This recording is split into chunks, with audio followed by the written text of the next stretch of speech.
Assalamualaikum warahmatullahi wabarakatuh. Innal hamdalillah nahmaduhu wa nasta'inuhu wa nastaghfiruh wa na'udzu billah min shururi anfusina wa min sayyiati a'malina man yahdihillahu fala mudilla lahu wa may yudlil fala hadiya lahu. Asyhadu an la ilaha illallah wahdahu la syarika lah wa asyhadu anna Muhammadan 'abduhu wa rasuluh. Allahumma shalli wa sallim ala Muhammad wa ala alihi wa ashabihi wa man tabi'ahum bi ihsan ila yaumiddin. Amma ba'd. Saya muliakan Ustaz Amran, kemudian Tuan Imam dan hadirin hadirat muslimin muslimat yang dirahmati Allah Subhanahu wa taala. Alhamdulillah kita sambung lagi kait dengan kita punya buku ni, dan kita dah bincang pada sebelum ini kalau kita boleh ulang sikit bab berkenaan dengan capal kan. Dan kita dah ulas juga bab berkenaan dengan Sayyidina Umar Khattab radhiyallahu anhu, dan juga sunnah-sunnah dalam memakai kasut dan seterusnya telah pun kita bincangkan. Baik, kita pergi kepada yang kelima. Kalau yang ada kitab lah. Saya ni ada PDF, tapi PDF ni dia tak boleh disebarkan sebab dia under IP lah. Ya, intellectual property dia orang punya syarikat tu. Okey. Kita pergi yang kelima, iaitu kisah Nabi SAW dan Sayyidina Abu Bakar As-Siddiq menyuap makanan kepada Yahudi tua ataupun buta tanpa memberitahu identiti mereka. Cerita ni famous lah, biasa kita dengar. Dan nanti sebenarnya banyak jugalah isu yang saya nak sentuh kat sini, bukan sekadar cerita ni, tapi berkait dengan Sayyidina Abu Bakar sendiri, pandangan ulama kita Ahlussunnah wal Jamaah, hadis-hadis berkenaan dengan Sayyidina Abu Bakar, dan juga yang paling penting sebenarnya banyak juga isu berkenaan dengan bagaimana Sayyidina Abu Bakar ini kira daripada sudut wataknya tu memang teruk lah daripada sudut Syiah dan sebagainya. Saya akan sebutlah nama-nama ulama Syiah, bukan ulama lah kan, ataupun kategori mereka yang menyatakan berbagai perkara tentang Abu Bakar ni dan kitab-kitab mereka nanti insya-Allah. Baik, kita pergi dulu kepada kisah ni secara ringkas. Saya skip terus. Iaitulah kisah ni dikatakan bahawa Nabi SAW hampir setiap hari memberi dan menyuapkan makanan kepada seorang pengemis buta, iaitu beragama Yahudi di sebuah pasar. Dan saya terus kepada ceritanya secara ringkas. Apabila Rasulullah SAW wafat, maka sahabat, iaitulah Nabi SAW, sebagai satu orang yang memang tegar ataupun kita kata teguhlah di atas sunnah Nabi SAW, maka pada waktu tu Sayyidina Abu Bakar bertanya kepada Aisyah radhiyallahu anha, apakah amalan yang Nabi SAW lakukan dan aku masih belum melakukannya. Maka Aisyah radhiyallahu anha menyatakan bahawa di sebuah pasar ada seorang wanita Yahudi buta yang mana Nabi SAW sering memberinya makan dan seterusnya lah cerita ni. Dan apabila Nabi SAW wafat, tak ada orang lah menyuapkan ataupun melembutkan makanan tu dan berikan kepada Yahudi buta tadi. Baik, apabila Sayyidina Abu Bakar menyuap makanan kepada pengemis buta Yahudi itu, pengemis itu memarahi Abu Bakar kerana kasar lah. Engkau ini bukanlah orang yang sering menyuapkan makanan kepadaku setiap hari dan seterusnya. Dan kemudian akhirnya Abu Bakar mengaku bahawa selama ini yang menyuapkan makanan itu adalah orang lain, bukan orang yang biasa, iaitulah Nabi SAW. Kemudian pengemis bertanya, di manakah orang yang mulia itu yang biasa menyuapkannya? Maka jawab Abu Bakar, beliau telah wafat, iaitulah Nabi SAW. Bertanya lagi pengemis buta itu, siapakah yang sebenarnya orang yang menyuapkan aku selama ini? Kemudian Sayyidina Abu Bakar pun berkata, Nabi SAW. Dan kemudian pengemis buta tu pun menangis, teresak-esak. Yang dulu dia pernah mencaci Nabi lah. Dia ni suka mencaci Nabi SAW. Kisah ni sebenarnya mirip juga tentang jiran Nabi, seorang Yahudi. Yang tu adalah dalam riwayat sirah, tapi yang ni tak ada langsung. Kan? Tapi tak tahu dapat cerita daripada mana. Okey. Kemudian pengemis tua itu menangis terusnya, sedangkan orang yang dihina itu yang menyuapkan makanan kepadanya pada setiap hari, iaitulah Nabi SAW, dan kemudian memeluk agama Islam kerana kagum terhadap akhlak mulia Nabi SAW. Kisah ni macam banyak pengajaran lah. Tapi sebaliknya, kita nak jadikan pengajaran ni, pertama sekali benda tu kena sahih lah, benda tu kena betul. Sebab tu para ulama Ahlussunnah wal Jamaah berbincang tentang isu bagaimana tentang satu berita palsu, hadis palsu, tetapi mengandungi pengajaran, kan? Ataupun kita kata insah, kita kata istilahnya maudhu' walakin sahul ma'na. Dia palsu tapi maknanya benar, maknanya betul. Contohnya, innal Qur'ana ghair makhluk. Seperti mana dalam hadis riwayat daripada Ibn Iraq Al-Kinani dalam kitabnya Tanzihul Syariah, menyatakan sesungguhnya Quran itu bukan makhluk. Secara fizikalnya, secara maknanya betul. Tapi kita tak kata hadis sandaran itu betul. Dia punya kaedahnya ataupun sandaran itu palsu. Macam kita kata kena buat baik, kan, ataupun kena buat perkara amalan soleh. Benda tu betul. Secara maknanya betul. Tetapi daripada sudut hujahnya dia kena betul juga. Sudut hadisnya pun kena betul juga. Begitulah juga tentang isu kita nak buat pengajaran ke apa, walaupun pengajaran itu nampak macam okey, tetapi daripada sudut asasnya dia punya sandaran riwayat itu juga adalah kena tepat, kena betul. Baik, Sayyidina Abu Bakar As-Siddiq radhiyallahu anhu ini, dia nama sebenarnya Abdullah bin Uthman, Abdullah bin Uthman. Kemudian juga panjanglah kalau ikut nama beliau, Abdullah bin Usman bin Amir bin Amr bin Ka'ab. Kemudian bin dipanggil sebagai At-Taimi. Kan, At-Taimi. Sebab beliau ni daripada keturunan At-Taimi. Kalau jadi orang Melayu kita, dia biasa Bani Tamim lah. Bani Tamim kan. Dia sebenarnya At-Taimi. Jadi daripada keturunan Bani At-Taimi. Dan Bani Taim ini famous lah pada zaman Nabi SAW. Ramai di kalangan sahabat daripada Bani Taim ataupun kita kata Bani At-Taimi. Termasuklah Sayyidina Abu Bakar As-Siddiq radhiyallahu anhu. Dan beliau ni merupakan salah seorang daripada sahabat yang memang kita tak perlu perkenalkan lah. Kan? Cuma bila sebut tentang Taimi ni, antara benda yang famous di tanah Melayu ni ialah berkenaan dengan pemuda Bani Tamim. Fata At-Tamimi. Siap ada lagu, siap ada apa semualah. Tapi kita kalau melihat kepada hadis-hadis Nabi SAW, ada hadis riwayat daripada Al-Baihaqi, dalam Sunanul Kubra dan beberapa kitab-kitab hadis yang lain, iaitulah kata Nabi SAW, fa'alaikum bil fata at-tamimi, hendaklah kamu berpegang teguh kepada pemuda Bani Tamim. Pemuda Bani Tamim, yang mana timbullah ajaran-ajaran tertentu dan sebagainya menyatakan pemuda Bani Tamim ni dia rapat, dia dekat dengan Imam Mahdi, kan, sehingga dikatakan dia ni adalah sahabat baik kepada Imam Mahdi, pengikut setia kepada Imam Mahdi. Cuma hadis hendaklah kamu berpegang kepada pemuda Bani Tamim itu hadis yang mungkar, hadis yang tidak boleh dijadikan hujah, kerana pada dia punya riwayat ada Abdullah bin Lahi'ah ataupun kita panggil Ibnu Lahi'ah yang ada isu selepas mana terbakarnya kitab-kitab dia dan sebagainya, maka dia punya hadis itu tidak jadi hujah di sisi Ahlussunnah wal Jamaah. Jadi cerita pemuda Bani Tamim ni tak ada. Tapi cerita Bani Taimi, iaitulah kisah Sayyidina Abu Bakar, keturunan beliau itu memang ada disebutkan dalam kitab-kitab yang kita bincangkan ini nanti insya-Allah. Baik, jadi Sayyidina Abu Bakar As-Siddiq radhiyallahu anhu ni, daripada sudut kita kata kelebihan dan sebagainya memang banyaklah. Yang tu memang tak ada siapa pun yang menafikan. Dalam hadis sahih riwayat Imam Muslim, ketika mana Sayyidina Umar Khattab dengan Sayyidina Abu Bakar As-Siddiq ni suka untuk berlumba-lumba. Kan? Jadi Sayyidina Umar Khattab bawa separuh harta pergi jumpa Nabi sallallahu alaihi wasallam nak infakkan kepada agama Allah Subhanahu wa taala. Maka Sayyidina Abu Bakar bawa semua harta. Bawa semua harta, dan kemudian apa yang tinggal kata Nabi sallallahu alaihi wasallam, maka Allah dan juga Rasulnya lah yang tinggal. Itu sajalah yang menjadi kita kata sebagai benteng kepada Sayyidina Abu Bakar As-Siddiq radhiyallahu anhu. Dan Sayyidina Umar pada waktu itu dia kata aku tak mampulah untuk kita kata mengejar ataupun untuk bersaing dengan Sayyidina Abu Bakar As-Siddiq radhiyallahu anhu. Kan, jadi kita lalu tentang sirah ni, kita masuk jugalah secara ringkas tentang sirah para sahabat radhiyallahu anhum ajma'in. Baik, dan kemudian Sayyidina Abu Bakar ini kalau kita tengok juga dalam hadis yang sahih ketika mana Abu Zar Al-Ghifari, ada riwayat sebut Abu Darda dalam hadis sahih riwayat Imam Muslim, iaitulah ketika mana beliau tanya kepada Nabi sallallahu alaihi wasallam, ayun nasi ahabba ilaik, ataupun ahabbu ilaik, mana manusia ataupun siapakah manusia yang paling engkau cintai wahai Rasulullah? Maka kata apa ni? Kata Nabi sallallahu alaihi wasallam, Aisyah radhiyallahu anha. Itu pertama. Kemudian siapa lagi? Kata Abu Darda. Abuha, ayahnya, iaitu Abu Bakar As-Siddiq radhiyallahu anhu.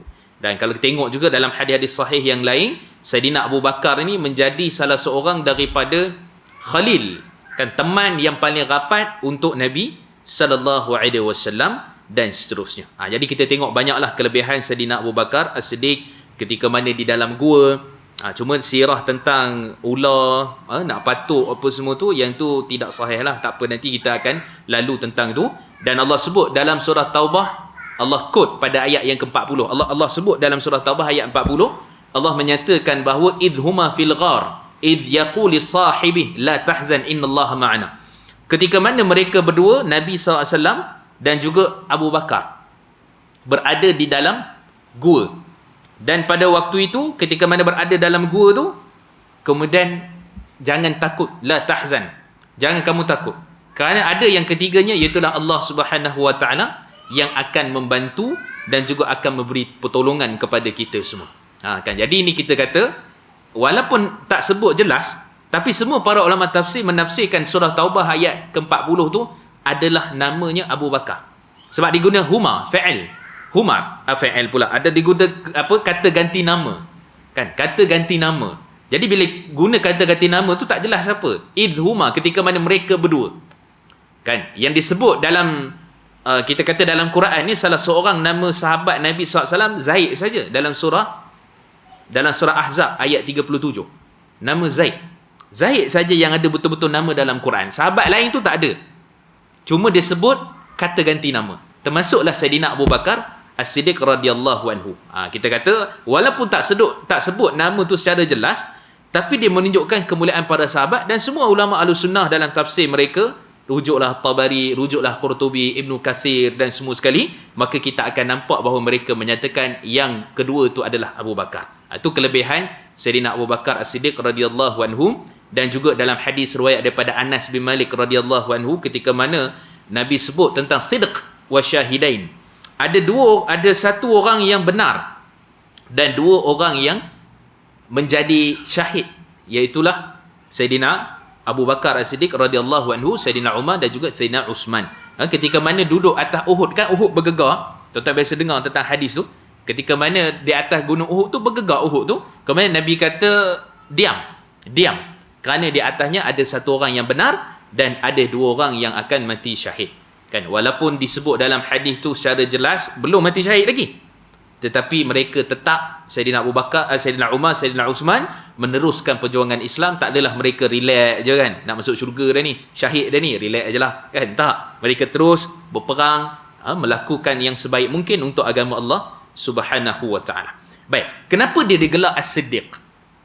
Siddiq disebut oleh banyak para ulama, antaranya dinyatakan oleh Imam Adz-Dzahabi dalam Siyar wa A'lamun Nubala, menyatakan bahawa Sayyidina Abu Bakar ni dia famous dengan dua nama. Biasa kita dengar Siddiq saja, tapi Atiq juga adalah salah satu nama yang famous untuk Sayyidina Abu Bakar As-Siddiq, gelaran dia lah kan. Adapun Abu Bakar tu kunyah dia. Kunyah ni kira macam apa dalam bahasa Melayu kita nak panggil, nama panggilan pun tak, nak kata apa tak tahu nak terjemah, tapi kunyah kan, kunyah dia. Jadi Abu Bakar, dia punya gelaran dia tu As-Siddiq ataupun Atiq. Kata Imam Adz-Dzahabi, Atiq ni bermaksud dia seorang yang pemuda yang tampan, kulit dia tu menyerlak keputih-putihan, sebab tu dipanggil Atiq. Sebab tu dipanggil Atiq. Dan kemudian kenapa dia dipanggil sebagai As-Siddiq ini, ialah kerana dia membenarkan. Sebab tu dalam banyak hadis-hadis Nabi SAW yang sahih ketika mana Isra' Mi'raj kan, dan kemudian tak ada orang percaya. Kemudian kata Sayyidina Abu Bakar As-Siddiq, inqal kan, kalau kalau yang kata tu adalah Nabi sallallahu alaihi wasallam, aku percaya kan. Jadi sebab tu dia panggil gelaran As-Siddiq radhiyallahu anhu. Dan kalau tengok juga, beliau ini salah seorang yang sanggup mengorbankan kedua ibu bapa sendiri pun. Sebab tu Abu Quhafah ataupun Uthman, beliau ketika mana masuk Islam, dalam hadis sahih riwayat daripada Al-Hakim dalam Mustadrak, menyatakan bahawa ketika mana dia mula-mula nak masuk Islam tu, dia punya rambut ni kusut, beruban. Kan? Jadi bila bawa jumpa Nabi SAW tu, Nabi suruh balik dulu lah. Suruh balik dulu, kemaskan semua, mandi, uruskan rambutnya dengan baik, kemudian baru datang dan warnakan rambut. Kan? Jadi kalau kita tengok, tak ada hadis yang sahih yang Nabi spesifik warnakan rambut. Bacalah kitab Syama'il Muhammadiyah ataupun apa, tak ada hadis yang spesifik Nabi kata suruh warnakan rambut. Bukan suruh, maksudnya Nabi tu sendiri warnakan rambut. Sebab tu sebahagian ulama hadis Al-Thawri dan ulama-ulama lain menyatakan, walaupun ada riwayat sebut rambut Nabi tu kekuning-kuningan, tapi tak jelas. Sebab sebahagian mereka membantah menyatakan bahawa itu adalah daripada kesan ubat yang Nabi sakit kepala tu. Dia letak bancuan ubat tu sehingga nampak macam kekuning-kuningan. Kan itu cerita lain lah, cerita tentang ubat Nabi SAW yang kita ada sentuh dah pada sebelum-sebelum ni tentang isu macam mana nak tahu mimpi Nabi tu kan. Kita dah sebut sikit dah. Okey, jadi apa kelebihannya? Maka ayah beliau Abu Quhafah ketika mana dah selesai balik bersih, kemudian rambut tu rapi dan sebagainya, maka dia bawa berjumpa Nabi SAW. Bila bawa jumpa tu, nak bersalam bai'ah masuk Islam dengan Nabi SAW. Kan? Kemudian ketika itulah Sayyidina Abu Bakar As-Siddiq radhiyallahu anhu bila tengok tu, kan, dia menangis ketika mana ayah dia masuk Islam. Kan, ketika ayah dia masuk Islam. Dan rupanya menangis tu, kata Imam Al-Hakim dalam Mustadrak tu, hadis yang sahih tu, bukan sebab menangis tu kerana masuknya Islam ayah dia, tapi kerana dia menceritakan tentang lau anna, kan, iaitulah kalaulah bapa saudara kamu ammika fi yadai wa yastaslim wa yuqarri Allahu ainak ahabba ilayya mimma ayyakun. Kalaulah yang salam tu masuk Islam tu adalah bapa saudara engkau Abu Talib, yang tu lebih membuatkan, yang menjadikan kamu gembira wahai Rasulullah, yang menjadikan mata kamu itu bersinar, maksudnya dengan kegembiraan, maka yang tu lebih aku cintai daripada bapa aku sendiri yang masuk Islam. Nak cerita hebat tak hebat lah Abu Bakar As-Siddiq, kedudukan dia dan sebagainya, itu di sisi Allah Subhanahu wa ta'ala. Okey, jadi nanti kita akan tengok juga ada beberapa perkara yang disentuh oleh ajaran-ajaran tertentu yang menyanggahi. Sebenarnya daripada dulu sampai sekarang pun mereka tetap menyatakan Abu Bakar ini bukan daripada Islam. Kan, bukan daripada kelompok Ahlussunnah wal Jamaah di sisi mereka.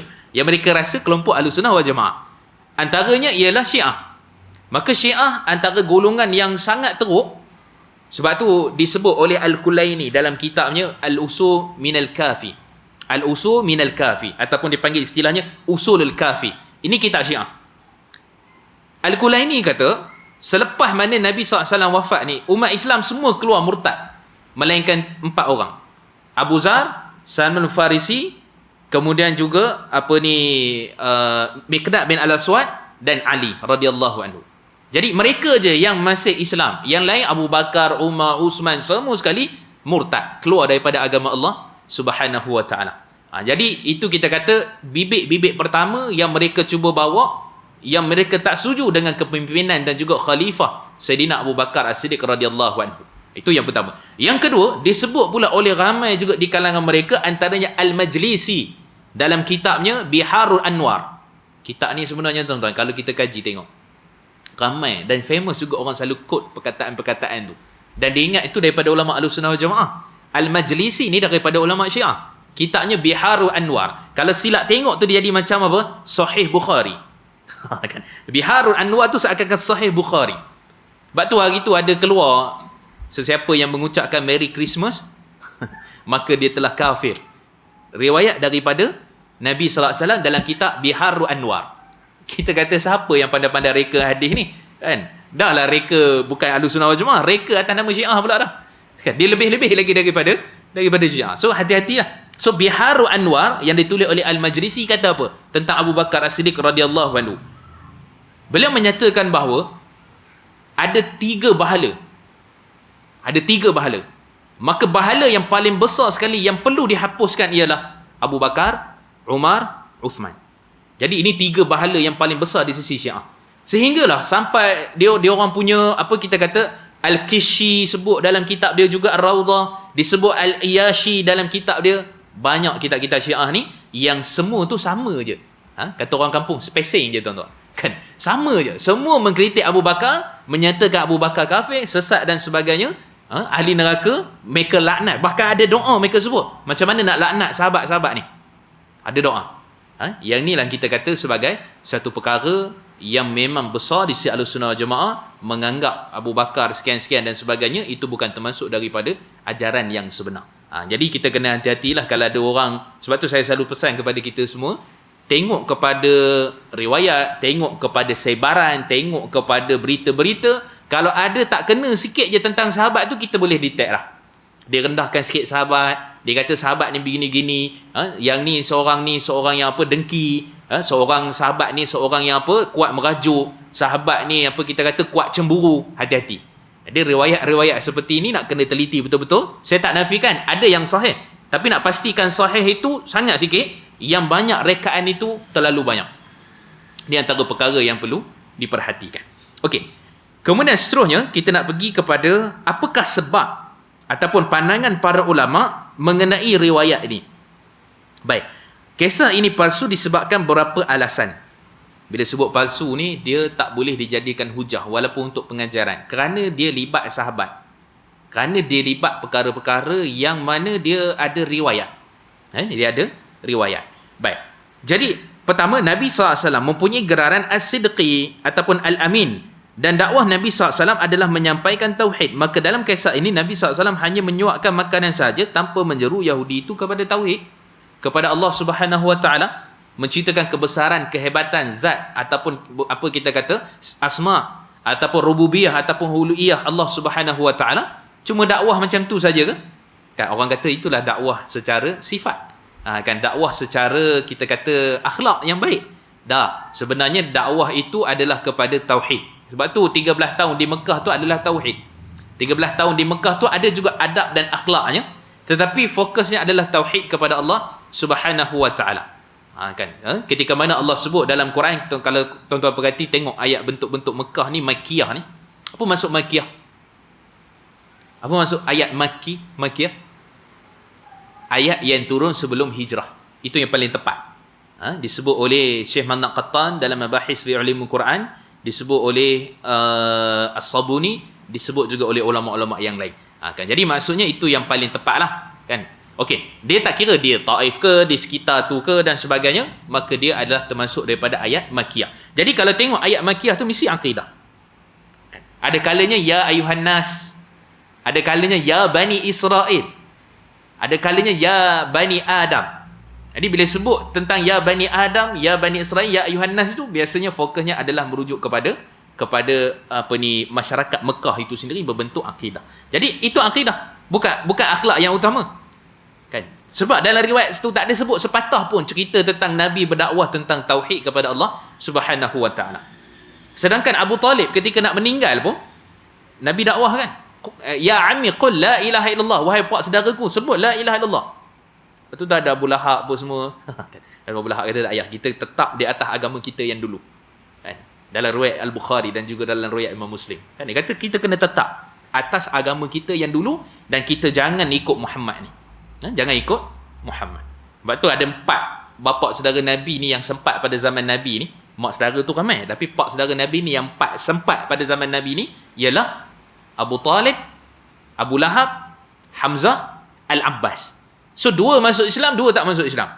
Al-Abbas bin Abdul Muttalib dan juga Hamzah bin Abdul Muttalib masuk Islam. Abu Talib dan juga Abu Lahab tak masuk Islam. Jangan tertukar. Dia kata Abu Jahal. No. Abu Lahab. Kan? Jadi di sinilah menyatakan bahawa sebenarnya dakwah tu tauhid. Sampai nak meninggal, sampai sekian-sekian Nabi tetap berdakwah tauhid. Maka pada isu ini Nabi tak dakwah tauhid, merujukkan bahawa dia adalah satu riwayat yang tidak tepat. Okey, yang kedua, perbuatan ini dilakukan di pasar, tempat awam dan sudah tentu menjadi tempat orang ramai dan para sahabat radhiyallahu anhum ajma'in berkumpul. Namun tidak terdapat seorang pun sahabat Nabi SAW yang meriwayatkan kisah ini dan mustahil Abu Bakar juga tidak tahu tentang kisah ini. Tuan-tuan boleh nampak. Sekurang-kurangnya kan kita ada mustalah hadis kan. Kita ada paling kurang tu kita ada masyhur, kita ada aziz, kita ada gharib. Ini semua di bawah khabar ahad. Maksud khabar ahad ni, bagaimana hadis tu nak sampai kepada kita melalui perantaraan itu daripada sudut bilangan. Kalau mutawatir itu lebih lah pada 7 ataupun 10 dan sebagainya riwayat. Maksud setiap tabaqat, setiap generasi 10. Riwayat daripada 10 orang, riwayat daripada 20 orang, mungkin riwayat daripada 30 orang, riwayat daripada 10 orang. Yang penting maintain 10. Kan? Sentiasa dalam tu 10. Maka yang tu boleh dikategorikan sebagai mutawatir. Boleh jadi mutawatir. Tapi kalau ahad, kita kata 3 masyhur lah. Masyhur ni 3. Ataupun aziz, masyhur, ahad. Kan? Jadi ada 2, ada 3, ada 2, ada 1. Gharib ini ialah riwayatnya 1 lah. Ni jangan kata 1, tak ada langsung riwayat. Kan? So aku adalah satu riwayat. Contoh hadis innamal a'malu binniyat itu salah satu riwayat daripada kita kata seorang je yang riwayat kan. Tapi lepas tu ramai lah. Kan. Jadi begitu juga dengan riwayat-riwayat yang lain. Contohnya hadis tentang Al-Mahdi itu pun sendiri, kan? Ataupun hadis tentang bagaimana keadaan Islam ini pada akhir zaman dan sebagainya. Ada riwayat, tetapi seorang riwayat. 2 orang, 3 orang. Tak sampai mutawatir. Tapi paling kurang ada riwayat. Itu satu cerita. Cerita yang kedua, ada riwayat tapi direka. Kan? Ada riwayat tapi direka. Maksudnya sanad itu direka. Abdul Karim Al-Auja'. Ini kalau kita baca ni Abdul Karim Al-Auja', Maisarah bin Abdul Rabbih dan sebagainya. Ini semua muka-muka membuat hadis palsu. Termasuk nanti kita nak sentuh hadis Ukasyah, ada satu orang perawi yang pendusta, penipu. Maksudnya dia boleh jadi curi riwayat orang, boleh jadi dia reka sanad tu dan sebagainya. Dia ingat orang tak kenal kot. Dia ingat orang tak tahu kot. Okey, so yang pertama tadi ada riwayat, maksudnya sahih, sama ada 2-3 orang yang bawa tu. Kemudian yang kedua ada riwayat tapi direka. Yang ketiga langsung tak ada riwayat, cerita je ada. Ni paling bahaya lah. Kan, jadi kita dapat detect, maksudnya para ulama bongkar. Sebab tu kata Imam Sufyan Ats-Tsauri, ketika mana Abdullah ibn Mubarak ditanya, qila, kan, ditanyakan kepada Abdullah ibn Mubarak, Allah jaga agama ni pertama sekali adalah Quran, macam mana Allah jaga? Dia sebut, inna nahnu nazzalna dzikra wa inna lahu lahafizun. Surah Al-Hijr ayat 9. Allah menyatakan bahawa sesungguhnya Quran ini kami yang turunkan dan kami yang pelihara. Kemudian ada orang tu tanya, dia kata, fama bil hadis. Macam mana pula dengan hadis? Kata Quran Allah akan jaga. Maksudnya sampai bila-bila generasi. Sebab tu dalam ilmu Quran ni dipanggil mutawatir ni, bukan mutawatir semata-mata. Dia mutawatir ni boleh bagi kepada 3-4 lagi. Pertama, mutawatir ajal. Mutawatir ajal ni maksudnya daripada generasi ke generasi kepada generasi semua sama. Tak ada perubahan ayat, tak ada perubahan perkataan, tak ada. Semua sama. Satu. Yang kedua dipanggil mutawatir tawruth. Mutawatir tilawah. Banyak tu jenis mutawatir tu. Kita mutawatir lafzi, mutawatir maknawi. Itu dari sudut hadis. Tapi dari sudut Quran tu, generasi, bacaan, qiraah dia bacaan tu, dan kemudian juga daripada kandungan semua sama. Jadi tak adalah kita kata riwayat dan sebagainya daripada siapa pada siapa. Tapi persoalannya macam mana pula dengan hadis? Maka kata Abdullah ibn Mubarak, ya'ishu laha aj-jahabidah. Akan hidup pada zamannya aj-jahabidah. Aj-jahabidah ni maksudnya ulama-ulama hadis yang akan menerangkan kebatilan hadis-hadis yang direka, kebatilan hadis-hadis yang palsu, para ulama hadis akan terangkan. Kan, jadi kita kata daripada mana generasi pun, dekat mana pun dunia ni, selagi mana ada pelusuk orang Islam, memang Islam tu agama, tetapi bila mana muncul kebatilan, kerosakan pada hadis tu, akan ada para ulama yang akan menerangkannya. Ini seperti mana juga disebut oleh Imam Sufyan Ats-Tsauri, iaitulah ulama-ulama hadis ini penjaga wahyu di bumi. Kan, al-malaikatu hurrathus sama. Malaikat ni penjaga wahyu di langit. Kemudian ulama-ulama hadis ni menjaga wahyu di bumi. Iaitulah menegakkan kebenaran kalau ada kepalsuan dan sebagainya terhadap hadis-hadis Nabi SAW. Okey. Jadi kita kata tak ada seorang riwayat. Saidina Abu Bakar sendiri pun tak riwayat. Bahkan disandarkan kepada Saidina Abu Bakar As-Siddiq perkataan yang sedemikian. Tuan-tuan tahu tak siapa nama sahabat Nabi yang paling banyak direka hadis dia? Hadis palsu. Tahu tak? Saidina Ali radhiyallahu anhu. Saidina Ali. Sebab tu Imam Bukhari dia bawa hadis pertama dalam bab, bukan hadis pertama dalam Bukhari hadis pertama dalam Bukhari innamal amalu binniyat tu, tapi hadis pertama dalam bab babu man kadzaba ataupun babu ithm ma kadzaba ala nabi sallallahu alaihi wasallam, bab berdusta ke atas sesiapa ataupun bab berdosa besar terhadap sesiapa yang mendustakan nama Nabi sallallahu alaihi wasallam. Tuan tahu hadis pertama dia bawa nama perawi siapa? Saidina Ali. Maka kata para ulama hadis disebutkan itu, ini biasanya Anwar Shah Kashmiri, ulama-ulama ni biasa dekat India, Pakistan lah, kan? Dan ulama-ulama lain lah, Qassalani dan sebagainya, menyatakan kenapa hadis pertama itu dalam bab berdosa atas nama Nabi riwayat daripada Saidina Ali, iaitulah hadis yang tuan-tuan biasa dengar tu. Man kadzdzaba alayya muta'ammidan falyatabawwaq maq'adahu minan nar. Siapa berdusta atas kerana nama Nabi SAW dengan sengaja, maka siap tempat duduk dalam neraka Allah Subhanahu wa taala. Hadis pertama tu riwayat daripada Ali radhiyallahu anhu. Maksudnya Imam Bukhari nak mengisyaratkan dalam bab tu dan juga dalam riwayat tu bahawa kedustaan yang paling banyak dilakukan oleh manusia adalah kedustaan terhadap Sayyidina Ali. Antaranya dilakukan oleh Syiah. Berkata Ali Ja'far As-Sadiq, berkata sekian-sekian, berkata Muhammad bin Hasan Al-Askari, berkata sekian-sekian, Ali berkata. Kan? Ali berkata. Termasuklah yang apa ada dekat kita punya sekarang ni. Riwayat tentang kelebihan-kelebihan malam-malam Ramadan. Tuan-tuan perhatikan. Malam pertama dapat apa, malam kedua dapat apa, tiga dapat apa. Riwayat daripada Sayyidina Ali. Tarikat-tarikat yang sesat dan mengarut dan sebagainya. Ni kami sandar kepada Sayyidina Ali. Jarang tarikat tu ada daripada Abu Bakar. Jarang tarikat tu dia punya sanad tu ada daripada Sayyidina Uthman. Jarang. Yang ada biasa Sayyidina Ali. Ramai orang dusta atas nama Sayyidina Ali. Maka kita tengok itu antara sahabat yang paling banyak didustakan oleh orang-orang yang ada kepentingan terhadap agama ni melalui nama Sayyidina Ali radhiyallahu anhu. Kan? Yang lain pun kena juga tempias, termasuklah Sayyidina Abu Bakar As-Siddiq radhiyallahu anhu. Baik. Kemudian seterusnya Sayyidina Abu Bakar As-Siddiq radhiyallahu anhu, iaitulah dapat gelaran yang membenarkan. Tidak mungkin beliau menipu wanita Yahudi itu dengan menyatakan beliau adalah orang yang selalu menyuapkan makanan kepadanya. Nampak? Itu pun satu juga. Dia kata, akulah orang yang biasa suap kepada engkau. Lepas tu wanita tu kata, macam lain ni, kerah ni. Biasanya dia lembut kan? Kan? Jadi takkan Sayyidina Abu Bakar nak kata macam tu? Sebab beliau adalah seorang yang membenarkan. Kan? Nabi SAW sadiqun masduq, benar, yang benar lagi membenarkan. Itu Nabi lah. Kan? Tapi Sayyidina Abu Bakar Siddiq, membenarkan.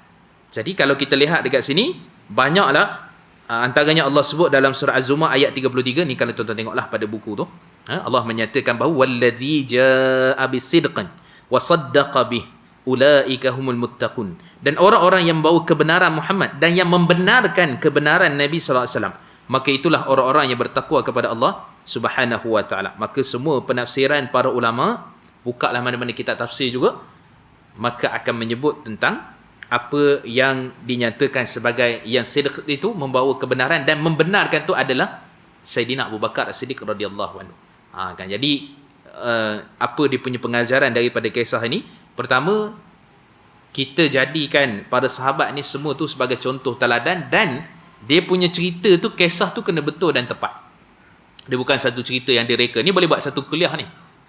Cerita ni boleh tengok pengajaran dia, apa yang kita nak ambil, boleh. Tapi palsu, tipu.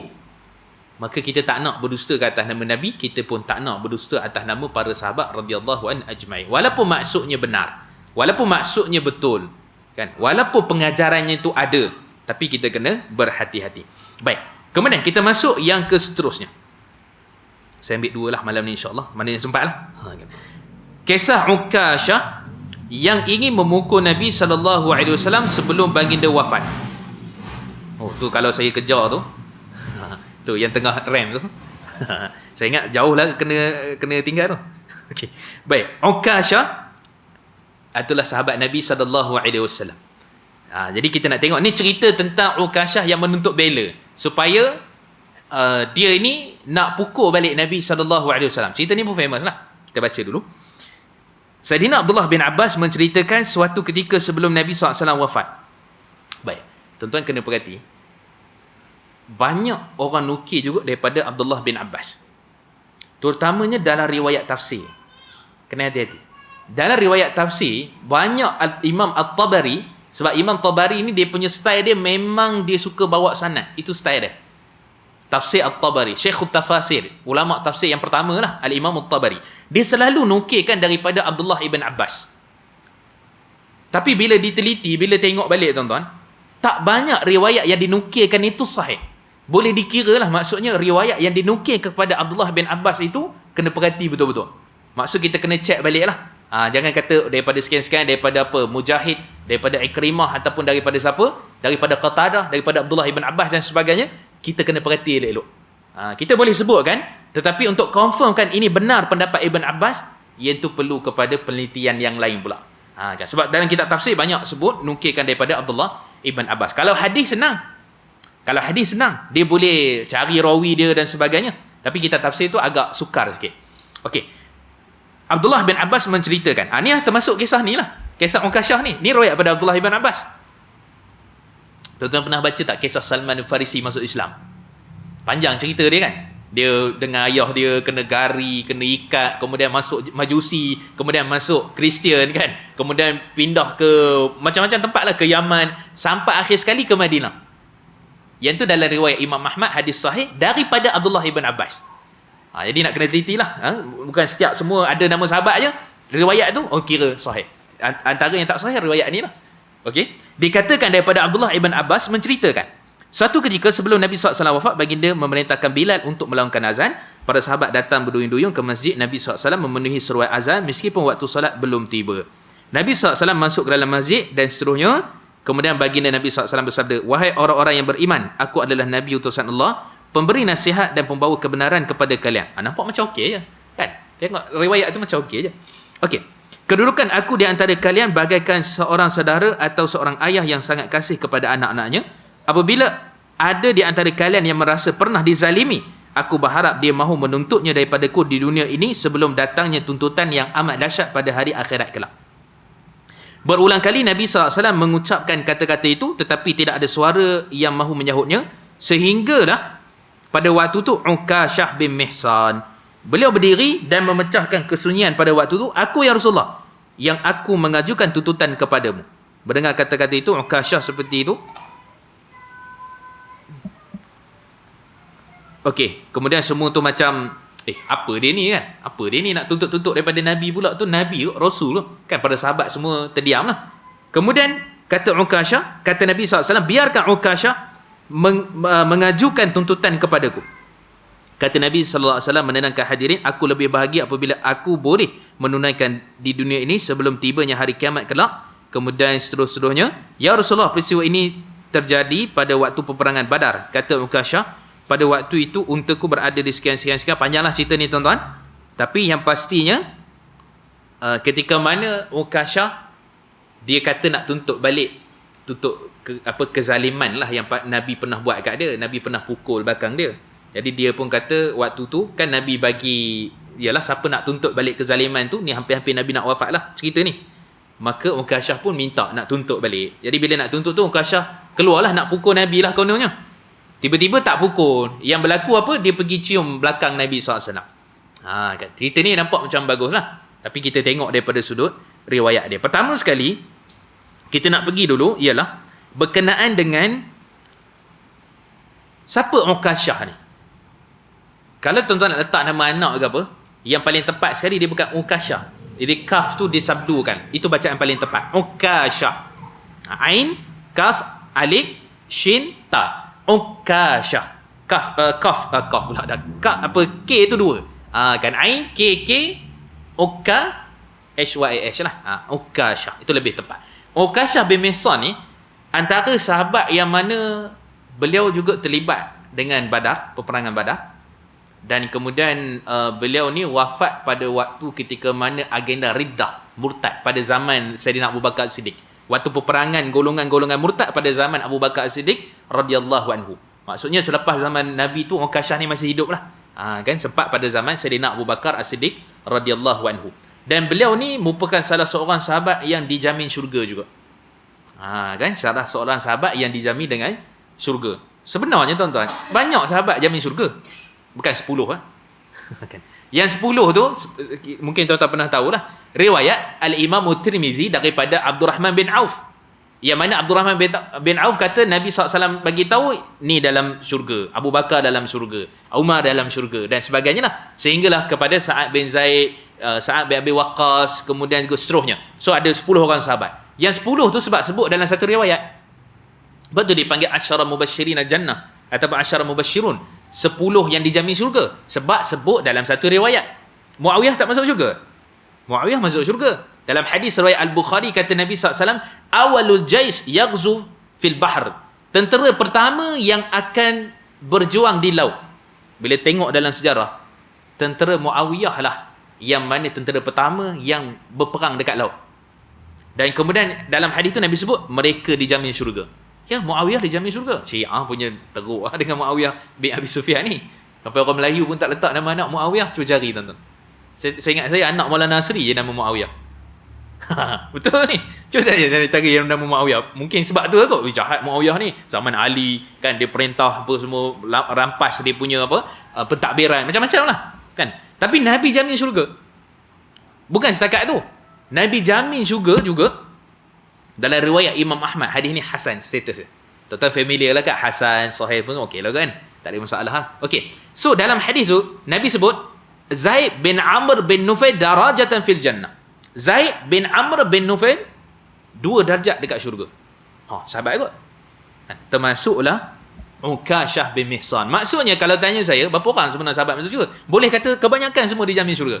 Ansar, kan, siapa terlibat dalam perang Badar Nabi siapa terlibat dalam sekian-sekian Nabi jamin syurga, kan, Muhajirin Ansar Nabi jamin syurga.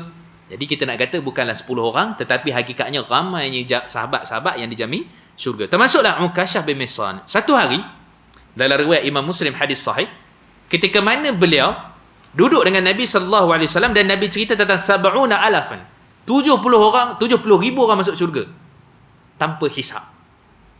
Tanpa hisab. Tuan-tuan, kita ada selalu orang biasa doa kan, Allahumma hasibna hisaban yasira kan. Ya Allah, hisablah kami dengan hisapan yang mudah. Apa beza tanpa hisab dengan hisapan yang mudah dengan kena hisab? Apa beza dia? Kan? Yang tak ada hisab ni maksudnya apa? Masuk syurga terus ke? Ataupun sebenarnya yang masuk syurga ni, kalau kata sekarang ni dah ada orang dekat syurga tu, itu siapa pula tu? Kalau kata tak ada hisab kan, ini juga persoalan-persoalan akidah sebenarnya. Tapi hakikat sebenarnya ialah roh ni dia boleh je ada dekat syurga, tak ada masalah. Sebab tu banyak dalam hadis riwayat Imam Ahmad, dalam riwayat Imam Muslim cerita tentang roh orang mati syahid dekat syurga. Ini ada satu hadis tuan-tuan dalam riwayat Imam Ahmad, hadis sahih. Iaitulah cerita tentang daripada Ahmad, daripada Malik, daripada Syafi'i, an Malik, an Ka'ab bin Abdurrahman, an Nabi sallallahu alaihi wasallam, ataupun daripada Ka'ab, an Ka'ab, an Nabi sallallahu alaihi wasallam. Daripada Imam Ahmad, daripada Imam Malik, daripada Imam Syafi'i, daripada Imam Malik, daripada Abdurrahman bin Ka'ab, daripada Ka'ab bin Malik radhiyallahu anhu, daripada Nabi sallallahu alaihi wasallam. Innama nasmatul mu'min mu'allaqatun bi asjaril jannah hatta yarji Allah atau hatta yab'ath Allah ila jasadi yaumil qiyamah atau kama qala Nabi sallallahu alaihi wasallam. Roh orang beriman ni bergantungan dekat syurga. Dalam hadis tu sahih. Sehingga Allah bangkitkan, Allah balikkan semula roh tu kepada jasad-jasad mereka pada hari kiamat. Maksudnya macam mana? Roh dah dekat syurga, lepas tu jasad tak ada, jasad dekat dalam kubur tu.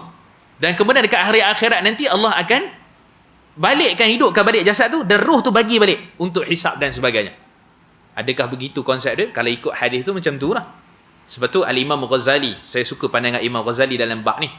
Al-Imam Ghazali rahimahullah menyatakan bahawa sebenarnya roh ni dia memang ada kat syurga dah bagi orang yang beriman. Roh tu ada kat syurga dah. Cuma adakah kita kata itu kena hisab dulu? Sebab takkanlah tak hisab dulu. Kalau tak hisab dulu macam mana masuk syurga? Tak. Kata Imam Al-Ghazali, sebenarnya orang masuk syurga yang sebenarnya ialah bertembungnya roh dengan jasad tu dalam syurga. Hak tu sebenarnya. Tapi kalau sekat roh saja tu memang tak mustahil. Kalau roh dekat syurga, insya-Allah dia syurga. Kalau roh dia dekat neraka, kan? Maka waktu tu kira dekat dalam neraka. Cuba tengok dalam hadis riwayat daripada Al-Bara' bin Azib dalam riwayat Imam Ahmad, hadis yang sangat panjang. Cerita tentang roh orang ni macam mana. Sijilin, Illiyin, kan? Maksud dah tahu dah, Rizaq dah tahu dah. Tapi hakikatnya kenapa hisab? Kerana nak menentukan keadilan, keagungan Allah yang siapa pun tak boleh nak kata ni saya ni hisab begini. Tak, Allah kata tengoklah buku catatan amalan ni. Kan? Itu bincang pula buku catatan amalan ni apa yang ditimbang? Buku catatan amalan ke ataupun orang tu sini akan ditimbang. Timbang pakai apa pula? Jadi itu semua benda-benda akhirat yang kita tak nampak. Tetapi kita kata ada hadis riwayat daripada Ibn Mas'ud, Abdullah bin Mas'ud dalam riwayat Imam Ahmad, yang mana kata Nabi SAW ketika sahabat duduk gelak, tengok dia tengah panjat satu pokok nak ambil apa lah, sahabat gelak tengok punya kuruhnya kaki dia ni, kan? Kemudian kata Nabi SAW, kamu jangan ketawa dekat kaki dia yang kurus tu, kerana dekat hari akhirat kelak dia akan ditimbang, dan itulah timbangan yang paling berat di sisi Allah Subhanahu Wa Taala. Maksudnya badan pun kena timbang. Ada orang kata tak, ni buku catatan amalan banyak Allah sebut dalam Quran kan, bagi daripada sebelah kanan, kemudian juga buku catatan amalan seruah mata memandang, banyaklah sebut dalam hadis sahih. Dan kemudian pada waktu itu dia akan timbang buku catatan amalan. Kan? Akan timbang pula amalan saja. Macam mana? Maka yang paling rajih sekali ialah terpulang kepada Allah di atas keagungan belah kasihan ataupun kasih sayang Allah kepada makhluknya, kepada manusia, maka Allah akan timbanglah mana-mana. Ada orang mungkin amal dia, ada orang dia kena timbang. Dan kemudian dalam hadis riwayat Bukhari, kata Nabi SAW, ada orang yang gemuk, badan dia besar, dekat akhirat tak ada nilai pun di sisi Allah. Itu juga menunjukkan bahawa yang ditimbang adalah tubuh badan. Jadi kita kata ini semua termasuk dalam apa yang kita sebutkan. Okey, jadi dalam hadis tadi kita habiskan sikit lagi. Bila mana Nabi sebut ada 70,000 orang masuk syurga tanpa hisab. Kemudian bila Nabi cerita kehebatan semua, bukan 70,000, ada riwayat lain kata 70,000 tambah lagi, ada riwayat kata 70,000 tambah lagi. Kalau tanya saya lah, kuota tu macam kuota haji kan. Kuota 70,000 tu dah penuh ke belum? Wallahualam, tak tahu. Kan, tak tahu. Tapi banyak dalam hadis-hadis offer tu lebih lagi. Lebih pada 70,000, lebih pada 70,000. Kemudian kata Ukasyah, dia kata doa kalau aku masuklah sekali dalam 70,000 tanpa hisab tu. Kemudian Nabi doa dia, Allahumma ja'alhu minhum. Ya Allah, jadikanlah dia di kalangan yang 70,000 tu. Amin lah. Dia kata amin kan. Ada seorang lagi tanya, ya Rasulullah, doakanlah untuk aku juga. Kemudian Nabi kata, sabaqaka Ukasyah. Ukasyah telah mendahului kamu. Ke yang last ke? Maksudnya 69,000 sekian-sekian tu, Ukasyah tu yang last ke macam mana? Maka para ulama hadis bincang. Rupanya Ukasyah radhiyallahu anhu ni memang dia dah masuk syurga dah. Maksudnya 70,000 tanpa hisab tu. Tetapi yang tanya tu, sebahagian kata dia adalah munafik. Sebab dia duduk dengan Nabi pada sahabat. Dia kata, ya Rasulullah, aku pun nak macam Ukasyah juga. Kemudian Nabi kata, Nabi tak kata engkau munafik. Nabi tak kata. Nabi kata, Ukasyah dah mendahului engkau. Macam kota tu dah habis lah. Tapi ceritanya Nabi jawab tu dengan cara yang lunak, dan Nabi nak bagi tahu sebenarnya dia ni bukan termasuk daripada golongan ahli syurga sebab dia munafik dan sebagainya lah. Sebab tu Nabi tak bunuh orang munafik. Nabi tak bunuh. Sebab tu kalau tuan-tuan baca dalam riwayat Al-Bukhari, sehingga Abdullah bin Ubay bin Salul ni dah letak dalam kubur. Nabi suruh gali balik kubur tu, maksudnya ambil balik tu, nak masuk dalam kubur tu, Nabi ludah dekat dia. Kan nak ceritanya betapa Nabi sayang kepada umat dia. Tapi Abdullah bin Ubay bin Salul munafik. Sehingga Allah turun dalam surah At-Taubah ayat 84 tu kan. 84 ke 83. Tuan-tuan cek balik lah. Tak ingat lah. Kan? Allah menyatakan apa? Tentang orang-orang munafik. Wala tusalli ala ahadin minhum mata abada. Jangan kamu solat seorang pun di kalangan mereka yang mati selama-lamanya. Orang munafik. Kan? Jadi nak cerita di situ, Ukasyah radhiyallahu anhu adalah satu orang yang dijamin syurga. Jadi satu cerita yang disebutkan pengajaran tadi, dia nak pukul Nabi dan sebagainya. Okey, so secara hakikatnya kita nak tengok hadis ini. Al-Hakim meriwayatkan daripada Abdul Rahman bin Abi Layla, daripada ayahnya Abi Layla, daripada Usaid bin Khudair, seorang lelaki, bukan, ni yang lain. Hadis ini diriwayatkan oleh Imam At-Tabarani di dalam Al-Mu'jamul Kabir, Abu Nuaim dalam kitabnya Hilyatul Awliya, Ibnu Jauzi dalam kitabnya Al-Mawdu'at, melalui jalan perawi nama Abdul Mun'im bin Idris. Imam Daraqutni menyatakan riwayat dia daripada ayahnya matruk, ditinggalkan, tak boleh diambil riwayat. Ibn Hibban menyatakan dia memasukkan hadis di atas nama ayah dan tidak halal meriwayatkan dan berhujah dengan hadis. Tuan-tuan tengok, dia pasukan riwayat atas nama ayah dia. Kalau tuan-tuan cuba tengok, sebenarnya ada perawi hadis ni, dia punya ayah dia tu tak siqah, tapi anak dia siqah. Ada pula yang mana ayahnya itu sebaliknya. Ayah dia siqah, anak dia tak siqah. Kan? Kalau kita tengok contohnya, Sufyan. Nama Sufyan ni banyak. Sufyan bin Uyainah, Sufyan sekian-sekian dan sebagainya. Jadi nak kena pastikan betul-betul tu siapa meroyakkan kepada ayah ataupun anak meroyakkan pada siapa. Ini sudut ilmu hadis lah. Kan? Jadi yang ni bukan riwayat ataupun daripada nama ayah, tapi dia tipu nama ayah dia. Kan? Itu lagi bahayalah. Baik. Jadi Abdul Mun'im ni, Imam Ahmad bin Hanbal menyatakan dia sering berdusta dan menyandarkan hadis kepada Wahab bin Munabbih. Imam Suyuti menyatakan cerita ini palsu dan rekaan semata-mata kerana hadis ini direka oleh Abdul Mun'im bin Adi. Ini semua tuan-tuan, kalau tengok Ibnu Jauzi, Ibn Iraq Al-Kinani, As-Sakhawi, semua ulama-ulama hadis kata dia ni pendusta, pemalsu hadis, pencipta, pereka hadis terhadap cerita-cerita, terutamanya apa yang kita bincangkan ni. Maka cerita ni tak benar lah. Maksudnya Ukasyah nak pukul, walaupun cerita tu nampak bagus kan, boleh buat touching lah, menangis kan, sebab semua sahabat nangis waktu tu bila Ukasyah kata aku nak tuntut. Aku nak tuntut yang Nabi zalim kat aku dulu, pukul aku. Sahabat semua menangis. Oh, cerita tu kalau dengar emosi semua boleh menangis, tuan-tuan. Tapi riwayatnya tak betul lah. Itu dia punya maksud dia. Okey, ada tak kisah lain? Kisah yang sama dilakukan oleh Sayyidina Usaid bin Khudair melalui riwayat yang sahih. Ni cerita tentang Usaid bin Khudair ni, dia di kalangan wali lah, di kalangan para sahabat. Tu baru betul wali, tuan-tuan. Belakang-belakang ni kuali lah. Kan? Dia bukan wali. Dok mengaku wali lah apa, wali kutub lah, wali apalah semua, wali naubah macam-macam. Kan? Jadi asalnya kita kata, sudut asalnya ialah itu bapak segala wali lah para sahabat Nabi SAW ni. Kan itu tak ada orang dah boleh challenge lagi. Jadi dah tahu mereka wali, kita nak ikut cara mereka. Baik, antaranya Usaid bin Khudair, dia pernah cium lah belakang Nabi SAW. Kan ceritanya ialah di dalam, kalau kita tengok kat sini, beri saya juga kesempatan untuk membalas balik. Maksudnya nak balas balik lah, tak ada perbuatan Nabi tu.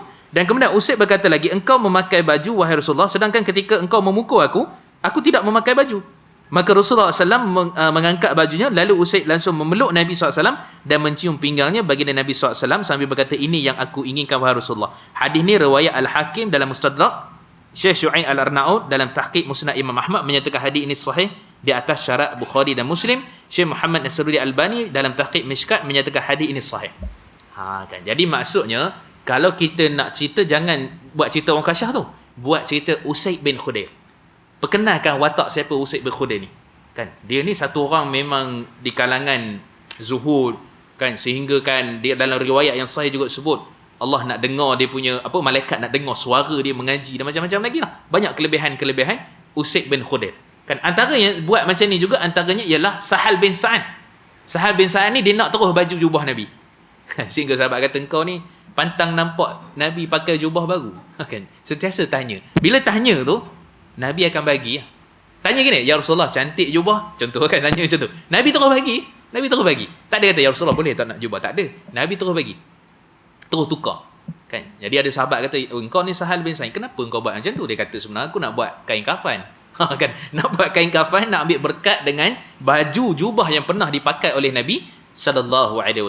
Jadi keberkatan ni pada zaman Nabi tu memang confirm ada kelebihan lah keberkatannya.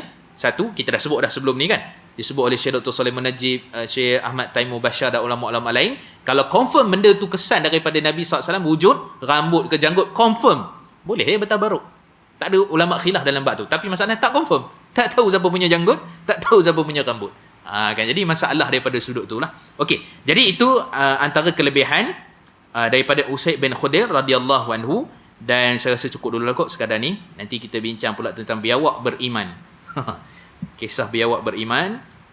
Dan kemudian Nabi mengagungkan bahala Quraisy dalam kisah Gharanik. Yang ni ada sebut dalam sirah. Kisah Gharanik ni tentang Nabi memuji bahala Quraisy. Kan, dikatakan begitulah. Nanti kita bincangkan insya-Allah. Ada persoalan tuan-tuan? Kalau ada soalan, kita ambil satu dulu.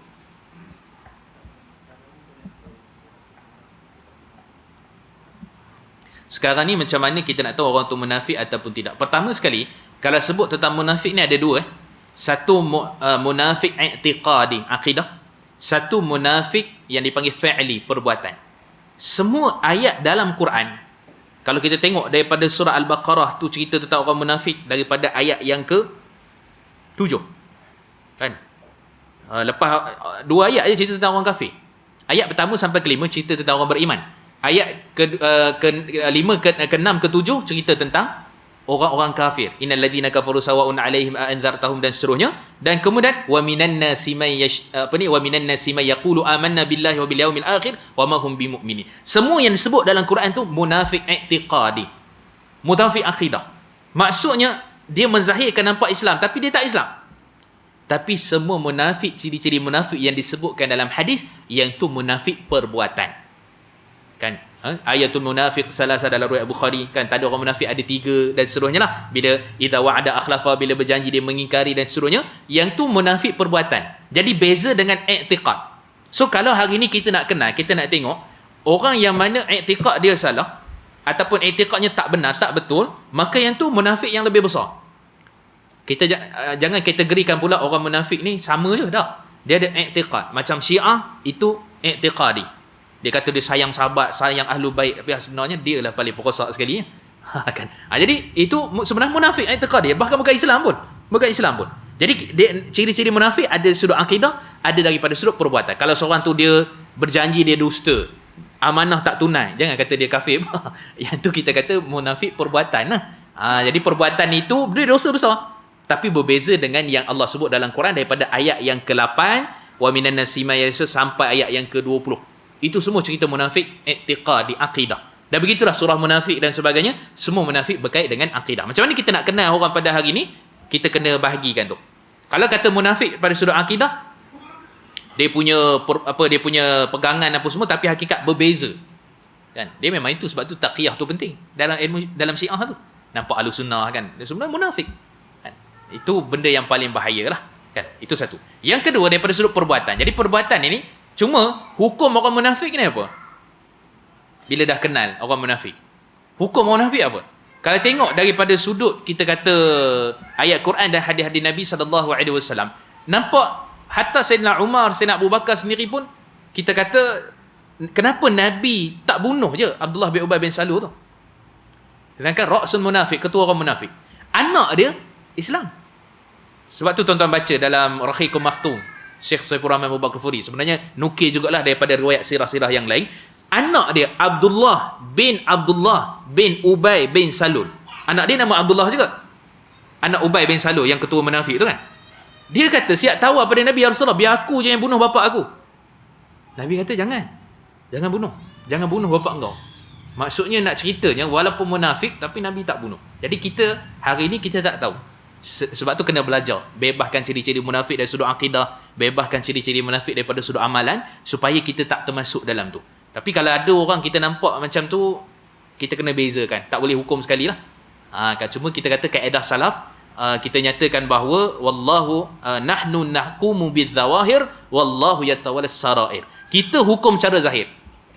Di perbuatan ni munafik ni tak boleh ni. Kan? Tapi isi hati dia di sisi Allah Subhanahu wa taala. Kan, jadi sebab tu kecoh jugalah bila isu anti hadis mati kan. Anti hadis, orang-orang tu kata dia orang ni munafik ke macam mana? Kita kata asasnya kalau dah baca tulisan apa semua memang ke arah itu. Ke arah tu. Dengan Farouk Aziz Peru kan. Saya jumpa je orang-orang ni kan.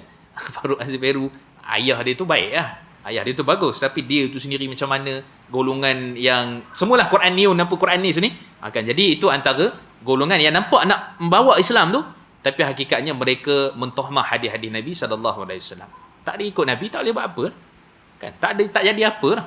Seolah-olah kita kata Quran saja, tak faham daripada sudut bagaimana nak amalan. Amalan tentu dengan hadis. Amalan tentu dengan hadis. Quran itu adalah bahan mentah. Nak faham dia, kena dengan hadis Nabi SAW. Jadi kita kata waktu tu kita tak hukum lah orang tu munafik ke. Ciri-ciri tu mungkin ada. Tapi secara umum kita kata kalau sampai akidah macam Rawafid, akidah Syiah dan sebagainya, itu memang munafik yang jelas lah, i'tiqadi lah, daripada sudut tu. Wallahualam. Ada persoalan lain? Okey, kalau tak ada kita berhenti dulu kat sini. InsyaAllah nanti kita sambung lagi. Terima kasih kepada tuan-tuan, komitmen hadir, dan kita dapat 2 kisah pada malam ini, dan mudah-mudahan ada beberapa pengajaran lah yang kita boleh ambil, yang kita boleh praktikkan insyaAllah. Aqulu qawli hadha wa astaghfirullah li wa lakum. Kita sudahi dengan tasbih kafarah. Subhanakallah wa bihamdika asyhadu an la ilaha illa anta astaghfiruka wa atubu ilaik. Wassalamualaikum warahmatullahi wabarakatuh.